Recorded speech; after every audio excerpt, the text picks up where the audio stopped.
오늘 본문 누가복음 17장 20절 21절 하나님의 나라가 어떻게 임하냐 이렇게 질문하셨을 때 예수님께서 하나님의 나라는 뭐 이렇게 볼 수 있게 임하는 것이 아니고 또 여기 있다 저기 있다 라고 할 수도 없다. 하나님의 나라는 너희 안에 있는, 이렇게 말씀하셨어요. 그래서 저도 이렇게 공부하기 전에는, 신학을 공부하기 전에는 이게 여러분 중에도 저랑 같이 생각하시는 분이 많이 계실 텐데 하나님의 나라는 이렇게 외적으로 임하는 것이 아니고 내 마음에 있구나, 하나님의 나라는 영적이구나, 이렇게 이해를 했어요. 제가 공부를 해보니까 뭐 그것도 맞는 말이긴 한데, 그러니까 학자들의 중론은 뭐냐면은 여기서 예수님께서 하나님의 나라는 너희 안에 있다고 할 때 안은 내 마음 안을 가리키는 것이 아니고 헬라어로 엔토스인데 너희들 사이에 있다. 내 안을 가리킨다는 것도 틀린 말은 아니에요. 그렇지만 1차적인 뜻은 예수님께서 이미 하나님의 나라가 너희 가운데, 그러니까 내 마음이 아니고 여기 새벽기도하러 모여진 우리 사이에, 우리 영어로 among, 그러니까 우리들 가운데 이미 임하였다고 말씀하셨다는 그 주석책을 읽고 제가 깜짝 놀랐습니다. 무슨 뜻이냐면은 예수님께서 이미 하나님의 나라가 왔다, 지금 너희들 가운데 지금 있다. 그러면은 왜 예수님께서 하나님의 나라가 너희들 가운데 있다고 말씀하셨습니까? 너희들 가운데 누가 있기 때문에? 예수님이 있기 때문에. 그러니까 우리가 죽으면 갈 천국이 있지만 이미 예수님께서 하나님의 아들 예수님께서 육체를 입으시고 이 땅에 오셔서 사역을 시작하신 부터 이미 예수님이 천국을 이미 가지고 왔다는 뜻이라는 거예요. 그러니까 여기가 하나님의 나라인 줄 믿습니다. 왜? 예수님이 우리 가운데 계시니까. 그러니까 내가 어디를 가든지 예수님이 한 명이든 두 명이든 100명이든 10,000명이든 예수님이 우리 안에 계시면 그것이 하나님의 나라는 너희 가니까. 영어 성경이 좀 번역이 재밌는 게 있어요. CEV 보니까 God's kingdom is here with you, here with you. 너희와 함께 지금 여기 있다고 말씀하신 거예요. 예수님이 내 마음이 아니고 지금 여기 내가 지금 말하고 있는 이 순간 이곳이 하나님의 나라이고, CEB 성경 보니까 God's kingdom is already among you. 하나님의 나라는 이미 너희들 가운데 임했다. 왜? 예수님께서 오셨기 때문에. 그렇다면은 하나님의 나라가 임했으니까 우리는 하나님의 나라를 누리기만 할 것인가? 그렇죠. 누리기만 하면 되는데, 근데 그게 그렇게 구원은, 믿음은 거저받기 때문에 공짜지만 예수 믿고 하나님의 백성으로 사는 것은 그렇게 값이 싸지 않습니다. 제가 보니까 이렇게 마태복음부터 요한계시록을 쭉 볼 때마다 느끼는 것이 정말 구원은 하나님의 은혜구나, 거저다, 공짜다. 일단 들어와서 하나님의 백성으로 사는 것은 그렇게 공짜가 아닌 것 같아요. 하나님께서 우리에게 요구하시는 것이 있습니다. 내가 너를 거저 택하지 않았냐. 그런데 일단 들어오면은 내가 너에게 요구하는 것이 있다. 그것은 공짜가 아니라는 건데 많은 사람들이 반대로 생각하는 경우가 있어요. 하나님을 믿는 그 과정은 힘들지만 들어오면 편하다. 근데 제가 볼 때는 반대가 맞아요. 들어오는 건 굉장히 편하고 공짜인데 하나님의 전적인 은혜죠, 그죠? 그렇죠? 제가 여기 있는 것도 은혜 같아요. 저희가 강사님들 몇 면을 보니까 제가 있을 자리가 아닌데, 제가 그래서 서류상의 미스가 아닌가 생각해서 실수를 저를 부른 게 아닌가. 하물며 나 같은 죄인이 예수 믿고 구원받는 것은 공짜지만 하나님께서 나에게 요구하시는 것은 그렇게 공짜가 아니라, 우리가 예수님 믿음으로 하나님의 나라를 누리는데 우리가 하나님의 백성으로서 천국을 이 땅에서 어떻게 살아가야 하는지에 대해서 제가 이야기를 나누려고 합니다. 제가 세종시 사는데 마침 제 아내가 처가가 아니고 뭐죠? 친정에 갔어요. 그래가지고 신경이 쓰이는 거예요. 제가 새벽잠이 굉장히 많아서 못 일어나는데, 못 일어날까봐, 아내가 없으니까 큰일 나지 않습니까? 빵꾸 내면은. 그래서 제가 어제 소파에서 잤어요. 소파에서 자면 잘 일어나잖아요, 새벽에, 그죠? 여기 늦지 않은 공부도 너무나 감사하고, 에베소서 1장 3절부터 10절을 통해서 제가 오늘 하나님의 백성으로 사는 것은 이런 것이다, 하나님께서 우리에게 요구하는 것이 세 가지가 있다. 요 세 가지 설교의 대지라고 할 수 있나요? 큰 은혜 받으시기 바랍니다. 로마서 14장 17절 보면 하나님의 나라는 먹는 것과 마시는 것이 아니요 오직 성령 안에 있는 의와 평강과 희락이라. 그런 것도 분명히 있습니다. 하나님의 백성은 이 땅에서 참 평강을 누리고 영적으로 내 안에서 예수님과 교제하는 그런 하나님의 나라 천국도 있어요. 근데 그것만 보지 마시고 이렇게 우리의 삶에서 대외적으로 내가 영적으로 누리는 기쁨 말고도 하나님께서 우리에게 요구하시는 것이 있다는 것이죠. 사실 에베소서 1장 오늘은 3절부터 10절까지만 읽었지만 3절부터 14절까지 보면은 그리스도 안에서 누리는 우리의 신령한 복에 대해서 말합니다. 여러분 시간 되시면 읽어보세요. 3절부터 14절까지는 헬라어로 한 문장이에요. 우리말로는 여러 문장이지만 그러니까 마침표가 하나인 거예요. 그러면서 거기에서 우리가 받아 누리는 복이 세 가지가 있다를 말해요. 제가 3절 한번 읽어볼까요? 찬송하리로다 하나님 곧 우리 주 예수 그리스도의 아버지께서 그리스도 안에서 하늘에 속한 모든 신령한 복을 우리에게 주시되, 하늘에 속한 모든 신령한 복을 우리에게 주시되. 그래서 이 찬양에서 영감받은 찬양이 하나 있어요. 혹시 아시나요? 받은 복을 세어보아라. 제가 참 노래를 못하는데 제가 용감하게 합니다. 세상 모든 풍파 너를 흔들어 약한 마음 낙심하게 될 때에 내려주신 주의 복을 세어라. 주의 크신 복을 내가 알리라. 받은 복을 세어 보아라. 크신 복을 내가 알리라. 받은 복을 세어 보아라. 주의 크신 복을 내가 알리라. 그러니까 복이 세 가지가 나와요. 근데 오늘 설교는 복 세 가지가 아니고 우리의 의무 세 가지입니다. 복을 간단하게 소개하자면 4절에서 6절까지는 하나님께서 영원한 과거에 이 세상을 창조하시기도 전에 우리를 예정하셨다. 하나님께 주신 복이 하나 있고, 그 다음에 7절부터 12절까지는 예수님께서 예정하신 구원을 이루시기 위해서 십자가의 죽으심으로 우리를 구원하셨다. 예수님께서 주신 복이 하나 나오고, 세 번째는 13절 14절에 보면은 제가 13절 한번 읽어보겠습니다. 성령님 그 안에서 너희도 진리의 말씀과 너희의 구원의 복음을 듣고 그 안에서 또한 믿어 약속의 성령으로 인치심을 받았으니까, 성령께서 우리의 구원을 확실하게 보증하시는 성령의 인치심을 주셨다니까, 하나님 아버지께서 우리를 예정하셨고, 예정으로만 끝나면 안 되죠. 예수님께서 하나님의 뜻에 순종해서 이 땅에 오셔서 구원을 이루셨고, 십자가에 죽으심으로, 그리고 성령께서 우리가 믿어지게끔 우리를 감동하시고 성령의 인치심을 주셨다. 이런 복이 세 가지가 나와요. 그래서 이제 신령한 복을 받았다는 것을 말하는데, 거기까지만 있으면 좋은데 하나님께서 야, 내가 이렇게 거저 줬으니까 너희도 나에게 좀 주는 게 있지 않겠냐? 너희가 이 땅에서 천국 백성으로서 이렇게 살았으면 좋겠다. 이런 요구를 우리에게 세 가지 했습니다. 그 얘기를 좀 나눠보려고 합니다. 그래서 오늘 설교의 제목이 원래는 제가 예정의 목적이라고 했는데 우리 문 전도사님이 전화해서 부르심의 목적이라고 바꿨어요. 왜냐하면 또 예정하면 또 싫어하시는 분이 있을까 봐. 그런데 여기 에베소서에서는 예정이라는 단어가 나와 있기 때문에 예정의 목적이라 해도 전혀 하자는 없습니다. 문제는 없습니다. 예정은 이제 제가 이 얘기를 살짝만 하고 넘어가겠습니다. 예정은 사람마다 이해하는 게 달라요. 그래서 어떤 분들은 하나님께서 그냥 주권적으로 그냥 우리를 확 그냥 내가 아무리 안 믿으려고 노력해도 구원하셨다 이렇게 믿으시는 분도 계시고, 아니다, 하나님께서 만세 전에 누가 믿을지를 미리 아셨기 때문에 그냥 미리 알고서 선택하신 거다, 그렇게 보시는 분도 계신데, 그것이 중요한 게 아니고, 그런 게 궁금하시면 신학교 오시면 됩니다.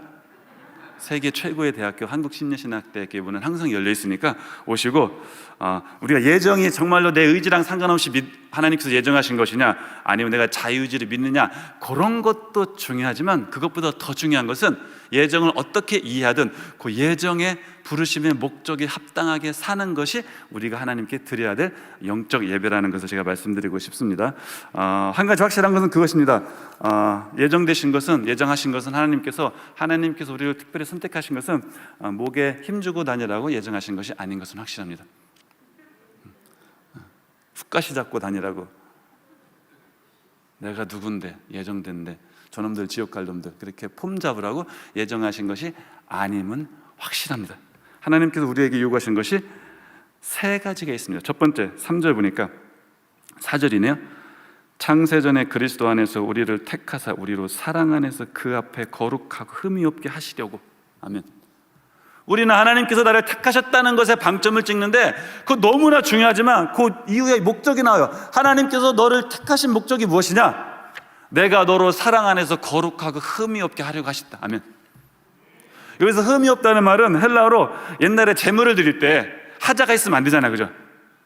흠집이 있으면 안 되잖아요. 그런 뜻이에요. 그러니까 하나님께서 나를 선택하신 이유는 미리 알고 선택하셨든 그냥 내 의지랑 상관없이 선택하셨든, 네가 한 목사, 네가 세상에서 이 흠 많고 허물 많은 세상에서 너는 정말로 흠 없이 살라고 나를 선택하신 것이에요. 그러니까 내가 이 땅에서 흠 있게 살면은 예정되었다 하더라도 예정의 목적에 부합하지 않는 것입니다.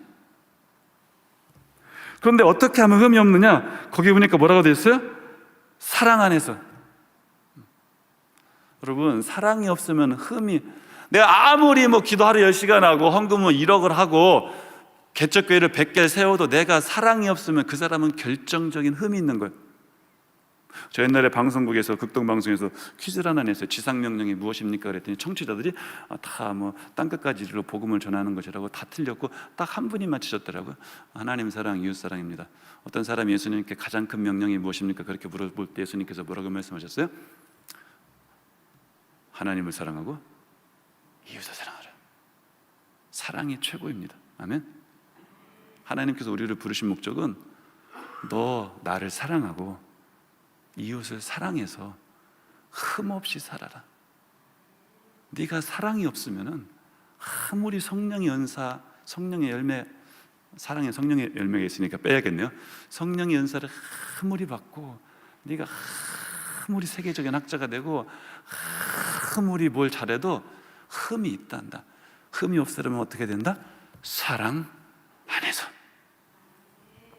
어떤 목사님이 그랬대요.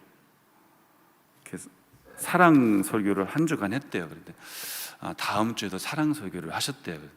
다음 주에도 사랑 설교를 하셔가지고 성도님들이 이거 안 되겠구나. 그래서 목사님 보고 설교거리가 떨어지신 것 같은데 좀 교회 좀 나가달라 이렇게 부탁을 했대요. 그랬더니 떠나는 마지막 주간에도 그분이 사랑 설교를 하시더라는 거예요. 그러면 3마디 하시더라는 거예요. 내가 설교거리가 떨어져서 사랑 설교를 하는 것이 아니고 가장 중요한 지상명령인 사랑을 설교했더니 성도들의 변화된 모습이 전혀 나타나지 않아가지고 다른 설교를 한들 무슨 의미가 있을까? 너무 모시는 목사님 아닙니까? 그런 분을 어떻게 보낼 수가 있겠습니까? 아니, 사랑하지 않는데 다른 기도하면 뭐합니까? 믿음, 소망, 사랑, 이 세 가지는 항상 있을 것인데 그 중에 제일은 사랑이라.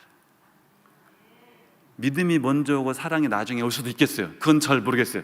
그렇지만 우리는 믿음, 소망, 사랑을 다 가져야 되는데 그 중에 가장 중요한 것이 무엇이다? 하나님께서 나를 예정하신 목적은 너 좀 사랑해라. 하나님을 사랑하고 이웃을 사랑하라. 제가 좀 결혼이 늦어가지고 제 아내가 어디 가서 이런 얘기 좀 하지 말라는데 그냥 할게요. 딸이랑 나이 차이가 많아요. 띠동갑이에요. 몇 바퀴 돌았는지 말 안 하겠어요. 3바퀴인지 4바퀴인지 돌았는데 그 서울에 가면은 그 고척동인가 그 이천일 아울렛이라는 큰 그런 게 있어요.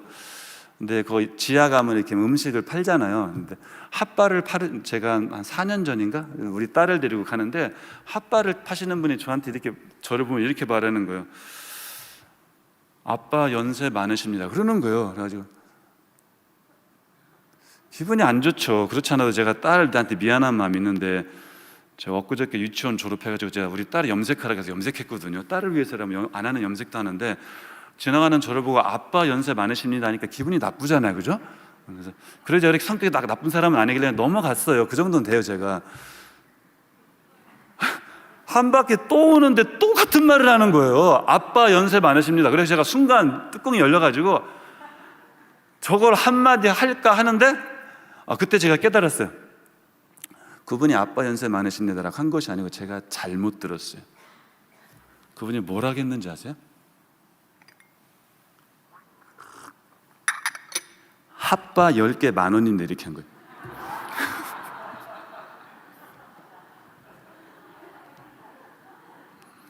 얼마나 내가 부끄럽든지 따지지 않길 잘했지.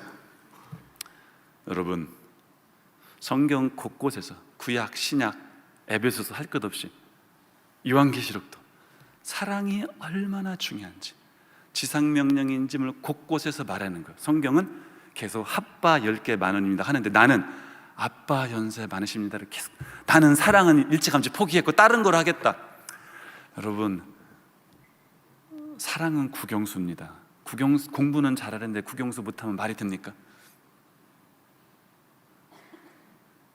아무리 방언 예언이 있어도 사랑이 없으면 사랑을 베푸는 디딤돌 교회가 되면 좋겠습니다. 다른 건 몰라도 사랑합시다.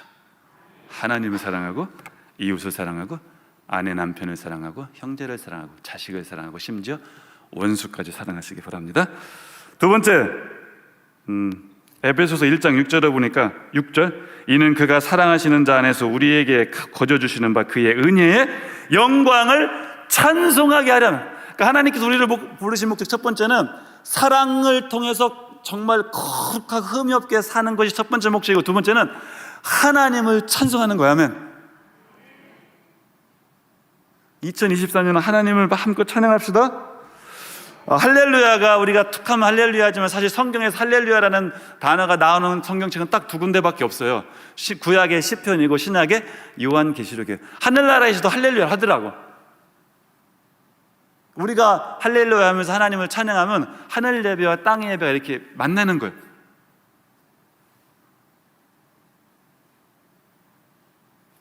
이사야서 43장 21절, 이 백성은 내가 나를 위하여 지었나니 나를 찬송하게 하려 함이니라.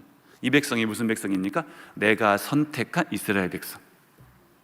내가 선택한 디딤돌 교회는 하나님을 찬송하려는 목적으로 선택된 거예요. 나에게 적용하면은 하나님께서 나를 예정하신 목적이 뭐예요? 하나님을 찬송해요. 우리 성도님들 이렇게 예배 시간에 설교 늦으면 죄책감 느끼죠, 그죠? 근데 찬양 놓치면 죄책감 안 느끼죠? 회개해야 됩니다. 아멘? 농담 진짜 100% 진담이에요. 찬양을 놓치는 것도 똑같은 죄책감을 느끼시기 바랍니다. 왜? 찬양이 설교 붙지 않게, 또 오해하실까봐 임 목사님 안 그러시죠, 그죠? 어디 가셨네? 수준이 있으니까. 찬양이 설교 붙지 않게 좋은 거예요. 그러니까 준비 찬양 이런 말 쓰면 안 돼요. 광고도 놓치면 죄책감을 느껴야 돼요. 사도행전 보니까 초대교회 4가지 특징, 사도의 가르침, 교제, 떡을 떼면 밥 먹는 거예요. 교제. 그러니까 교회 예배 드리고 식탁 교제 안 하고 가는 사람 죄책감 느껴야 돼요. 초대교회 4가지 중에 하나를 놓치는 거예요. 나머지 아무리 3개 다려도 75점밖에 안 되는 겁니다. 자, 찬송은 하나님께서 우리를 선택하신 목적이다. 부지런히 찬송합시다 하면 부지런히 찬송. 입으로만 찬송하지 마시고 말로도 찬송합시다. 로마서 12장에 나오죠, 그죠? 너희 몸을 하나님이 기뻐하시는 거룩한 산 제물로, 영적 예배. 이같이 너희 빛이 사람 앞에 비치게 하여 그들로 너희 착한 행실을 보고 하늘에 계신 너희 아버지께 영광을, 그게 찬양인 거예요. 내가 아무리 입으로 찬양해도 삶을 통해서 예수 믿는 게 저래, 그러면은 찬양 안 하는 게 나아요. 한 입에서 2가지가 나올 수 없지 않습니까? 마지막으로 제가 이 얘기를 하고 싶습니다. 세 번째 예정의 목적이 뭐냐면은 1장 10절에 보니까 하늘에 있는 것이나 땅에 있는 것이 다 그리스도 안에서 통일되게 하려 하심이라면, 하나님께서 나를 예정하신 이유는, 나를 먼저 부르신 이유는 나를 통해서 다른 사람도 예수님 믿게 하는 거예요. 불신자들도. 그러니까 전도가 지상명령은 아닐지 몰라도 지상명령에는 사랑을 표현하는 가장 위대한 명령인 거예요. 전도 부지런히 하시기 바랍니다.